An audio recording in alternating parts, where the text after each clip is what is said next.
দ্বারা প্রকাশ করা হয় কার্বনের প্রতীক। আর 6 দ্বারা বোঝাচ্ছে কার্বনের মধ্যে কয়টা প্রোটন আছে বা ইলেকট্রন আছে, যেটা স্বাভাবিক অবস্থার মধ্যে কয়টা ইলেকট্রন থাকবে, পারমাণবিক সংখ্যা থাকবে। তাহলে আমরা বলতে পারবো কার্বনের প্রোটন সংখ্যা কত, 6। তাহলে আমরা লিখতে পারবো কি, কার্বনের প্রোটন সংখ্যা হচ্ছে কত, 6 বা 6। ঠিক আছে, ইলেকট্রন সংখ্যা কত, 6, পারমাণবিক সংখ্যা কত হবে, 6 হবে।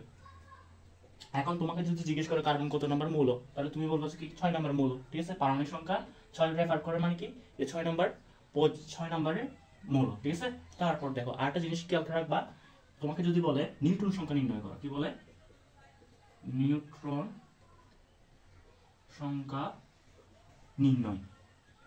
ঠিক আছে, তাহলে নিউট্রন সংখ্যা কিভাবে নির্ণয় করা হয়, আমরা জানি একটা সূত্র জানি, সেটা হচ্ছে কি ভর সংখ্যা বিয়োগ পারমাণবিক সংখ্যা। তাহলে দেখো এখানে ভর সংখ্যা কত পাইছে ভাইয়া, এখানে ভর সংখ্যা পাইছে কত, 12, বিয়োগ পারমাণবিক সংখ্যা কত, 6। তাহলে বিয়োগ করলে কত আসে, নিউটন সংখ্যা কত, 6। বুঝে গেছে? বুঝলে ইয়েস লিখবা। ঠিক আছে।